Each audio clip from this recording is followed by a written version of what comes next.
Hello, my friends. Thank you, everyone, for joining us again on this Wednesday, 7 p.m. Eastern Time. That's our slot for our program, Spiritism, a closer look. You are on Kardec Radio. I'm Luiz Lima, your host. And if you have any comments, any suggestions, you have the information down on your screen. You can always get in touch with us, write to us, and we are looking for topics to discuss. Please feel free to bring some ideas as well. Okay, so tonight, tonight we are gonna discuss another topic that I think it's very important, especially in the present days: cancel culture. Cancel culture. Of course, it's a long topic. It would require hours and hours and hours. So what we are gonna do today is look at the tip of the iceberg. Basically, we're gonna have more programs with guests along the way about cancel culture. This is our first program, so there's a lot of momentum that this thing got into the last, I would say, 3 to 5 years maybe. So it's something that became almost part of our daily lives. Cancel culture. So we want to take a look at this, and let's try to define this. To define, we need to look a little bit into the history, but let me try a very broad definition. Cancel culture has to do, it's a form of ostracism. It has to do with um, exclusion, or trying to exclude somebody from a social content, from professional circles, either online or in person. It's about dividing, basically. It's about drifting away from people or groups of people that not necessarily agree with your opinion, your ideology. So ultimately, it's an expression of dissatisfaction with someone. Could be a person, could be a group of people, but it has to do with dissatisfaction. Now, this thing became so strong in our society because of historical things that we have to bring over here.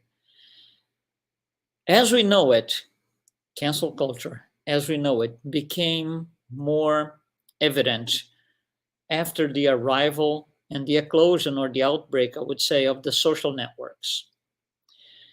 Associated it all happens at the same time with movements such as Black Lives Matters, the feminism. It's a lot of these things coming all together. They all came from one point. They met all at the same time, and that was, I would say, maybe 2016, 2017, something like that.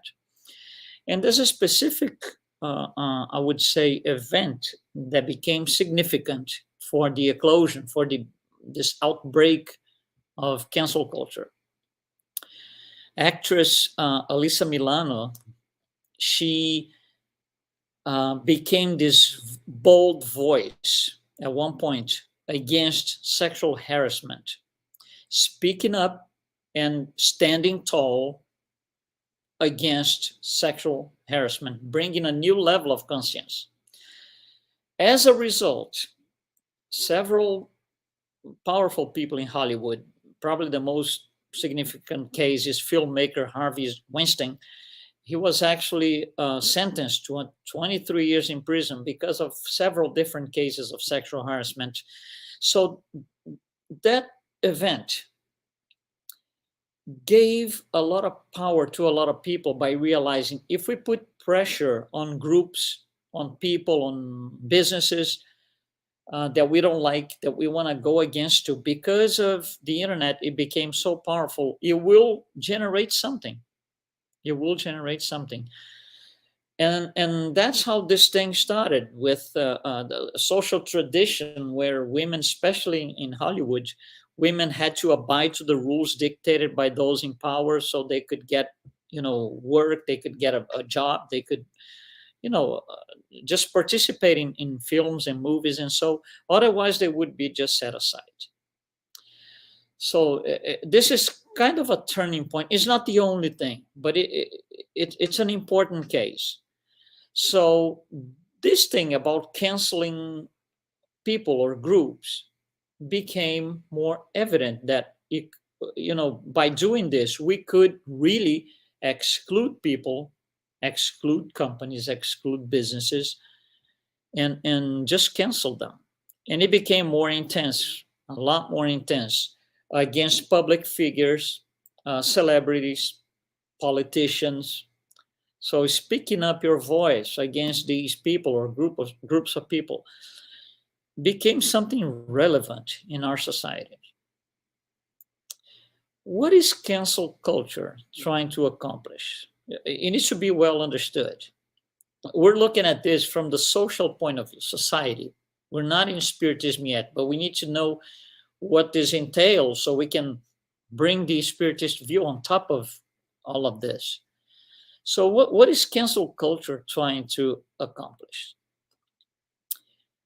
In a few words, it's trying to accomplish loss of followers in social network, cancellation of contracts, publicity contracts.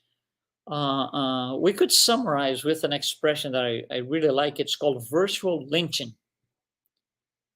That's the main goal. It's something that tries to punish people or groups against a perceived behavior or ideological view. So, for example, I have a view on certain thing. Somebody else has a different view. I don't like it, and I cancel that person. Meaning, I will do everything that I can within my power to exclude that person, exclude from the society, from the group that they belong, in the name of social justice, which not necessarily it is, but that's what carries on the thing. And this difference of opinions will make me force these people to follow a different behavior or behave in a different way. So it has to do with conflict of opinions, thoughts, ideology, and it's so. And now we're starting to get into a little bit more into this. It's based on right and wrong. If I cancel somebody, it's because I consider myself right about that particular subject, whatever it is, doesn't matter. So I consider myself right, and the other person who has a different view, a different opinion, is wrong. That's my point. So because of that, I'm going to cancel that person. So it has to do with right and wrong, doing the right thing, doing the wrong thing. Now, for some people, doing this just became a way of life. That's all they do. It's like their mission in life is cancel culture everyone and everything. So obviously that disturbs not only social networks, but society in general. Society is very driven today by internet and online, the online world. Especially with the pandemic, there was a lot less physical contact.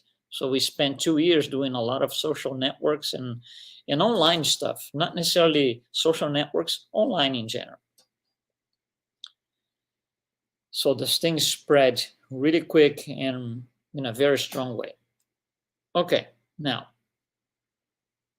cancel culture could be something temporary or permanent. It could be temporary or permanent. Temporary means I'm going to cancel you until you change your attitude, you change your opinion in a way that matches mine, or at least does not go against mine.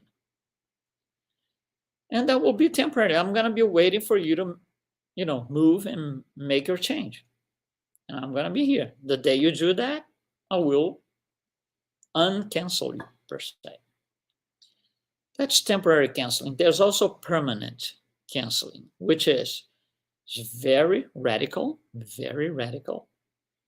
in which I'm going to cancel you.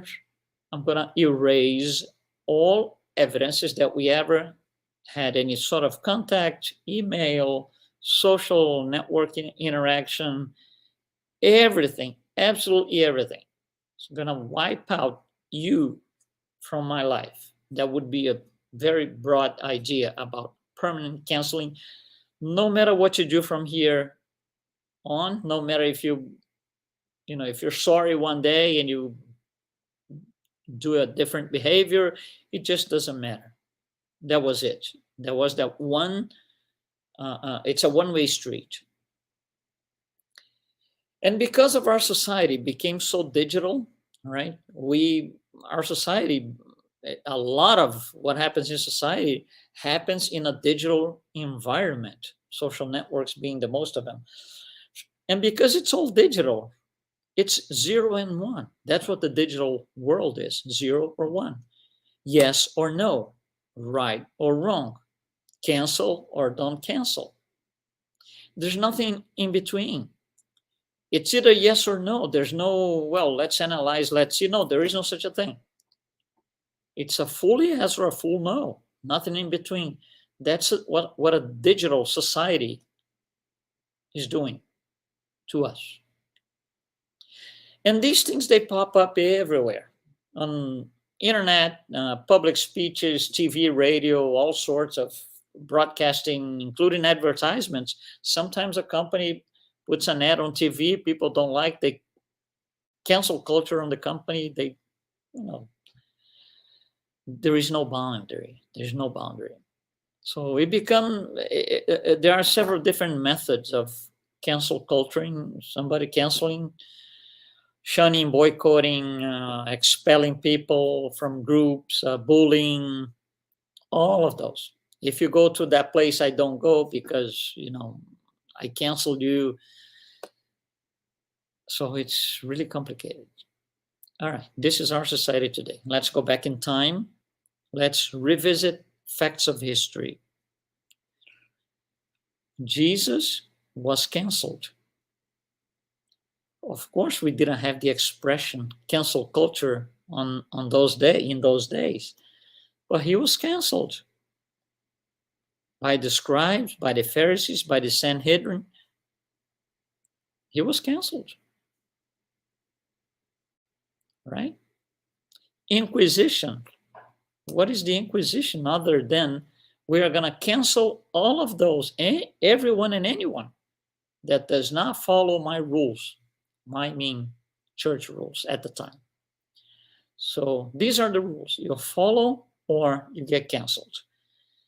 It just happens that being canceled by the Inquisition meant they're going to set you on fire. It's a physical punishment.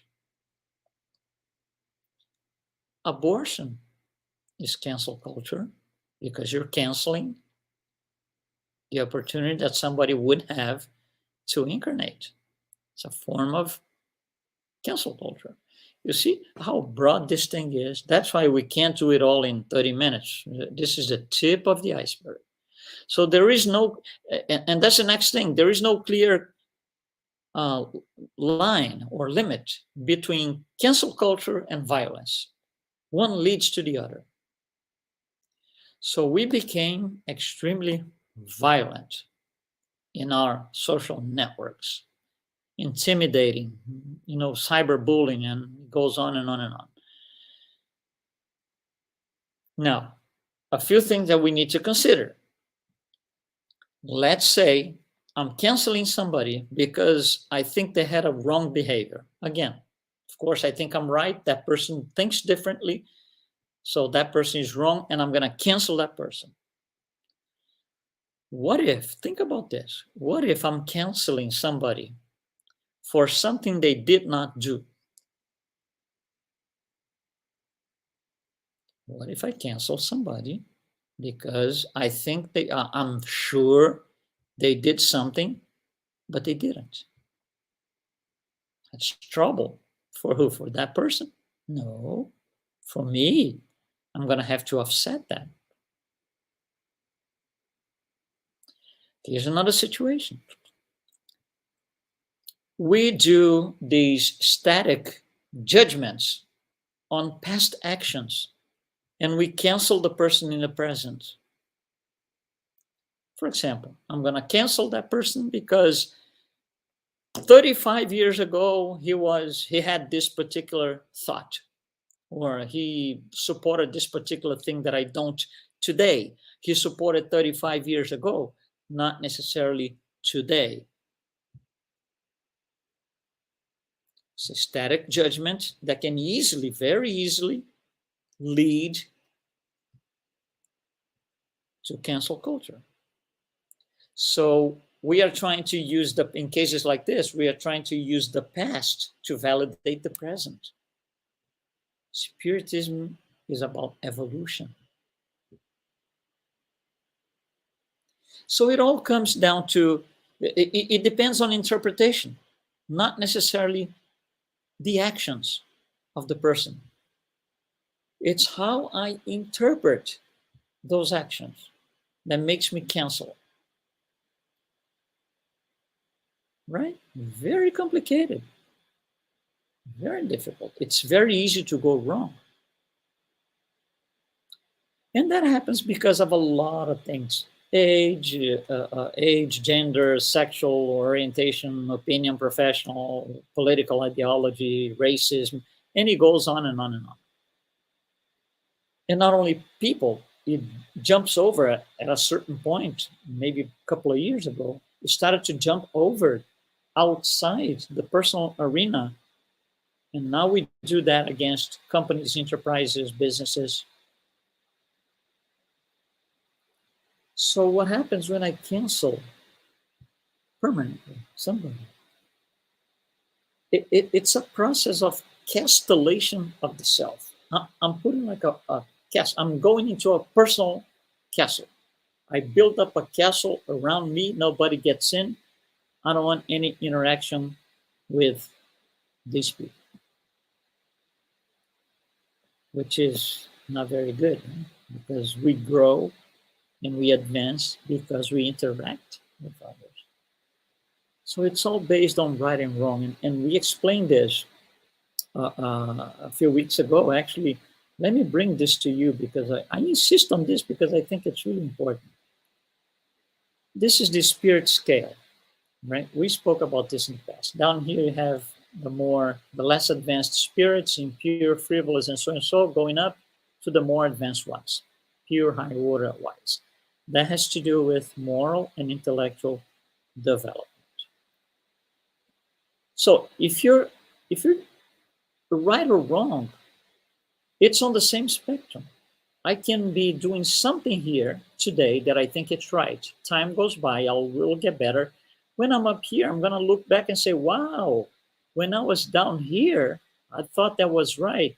But now that I'm up here, it's completely wrong. Things change because our opinion changes, because that is what evolution is all about. So this punitive logic on personal views means I'm down here somewhere. Nobody in the green here is going to do cancel culture. Because cancel culture is a dark thing. It's an evil thing. To do cancel culture, I have to be down here, really down here. Not even neutral, because neutral, you don't do good, you don't do bad. It's less than neutral. Cancel culture puts us as here somewhere. Yeah, I know it's sad, but it's true. It's in the codification. So there's lack of respect when we do cancel culture. First, there's lack of understanding. That's what we're trying to discuss here, but there's lack of respect as well. So because of cancel culture, some things happen. One, important matters in our society lack space for discussion and debate. So we don't discuss, we don't debate these things. Very bad. Because when we try to discuss and bring ideas, we are going to get canceled, and we do not agree. So Nothing happens. So that makes our society morally fragmented. Instead of going towards union and togetherness, we go towards a fragmented society, morally speaking, even intellectually speaking.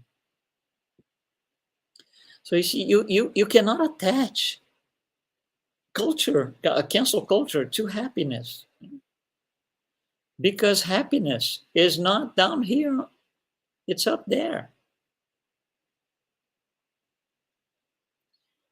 Now, what you think of the person, of the victim, right? The one I'm trying to cancel, we call it the victim. So what you think of the victim might not even matter to them. And you're all suffering and going through all the trouble through this dark energy. It might not even matter to them. They might not even know that you exist. When I say you, it's all of us. It's a way of saying. It's not you in person, not personal. It's a way of referring to humanity. So when we make the whole world around our identity, meaning I'm the only one, I'm right, I might crash. It's very easy to crash. And the castle comes down, dismantles. Because cancel culture has to do with the idea of a superiority of the ego. So cancel culture is not a tool, is not a tool for causing punishment and for suffering on another person. It's a tool for causing punishment and suffering on the self. I am the one suffering that. Think about this. When I cancel somebody, I created a division. There's separation there of some sort. For example, let's say you don't like, I don't know, music, country music, for example. You don't like country music. So as of this point, you don't like any country music artist. You don't want to know anything about it. You don't really care, and you cancel everything country music related. On the other hand, everybody in country music cannot see you. You became invisible. You got canceled too. For them, they didn't cancel you, but you cancel yourself because you divided. So they no longer exist from their perspective. You no longer exist because you excluded yourself the minute you put the castle around. It creates a break point. And anytime we break something, we have to offset it somehow. So at one point, we're going to have to offset. So why cancel somebody? We should never do that. Stop canceling. Let's allow ourselves to be happy, reconcile with the self, make sense. I need to make sense to myself. I need to make sense to myself. I need to set the bar high. Cancel culture sets the bar low, really low. I need to set the bar high. As you go up in the spirit scale, as you go up, good overshadows the past evil. If I stay on the evil grade of the scale, there won't be any good, there won't be any happiness. So we're going to be living our life in the shadows.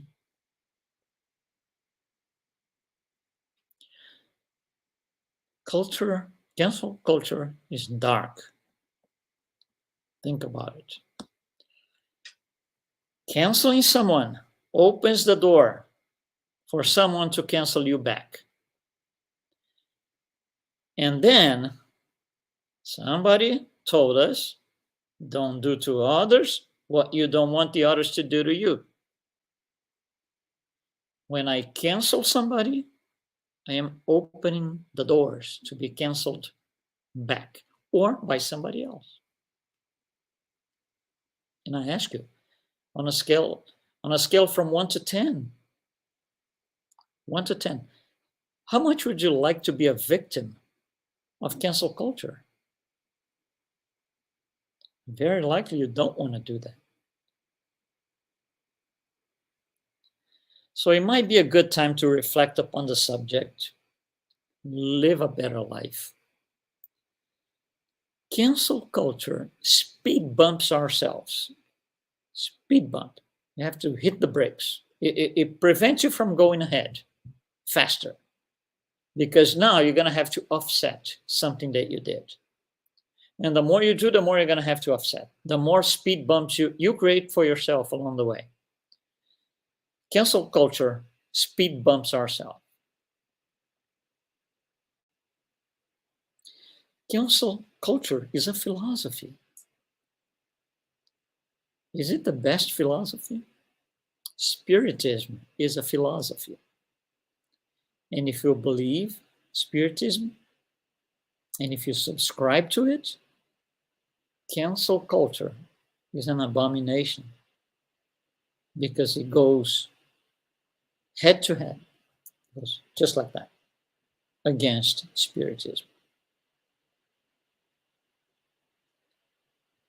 Then coming back to the beginning, Jesus got canceled. Did he cancel anyone? Of course not. He's a pure spirit. It's never going to happen. Does God cancel anyone? No. So we are, most of us on planet Earth, we are on the lower part of the spirit scale. If we want to get to the higher part of the scale, the green part, and to put it back here so you don't forget what I'm saying. We want to go to the green part of the scale, get away from the red zone in the bottom. We need to change our philosophy. Several things need to be done. One of them is cancel culture. Cancel. Take it out of your life, of your thoughts, of your mind. Don't do it.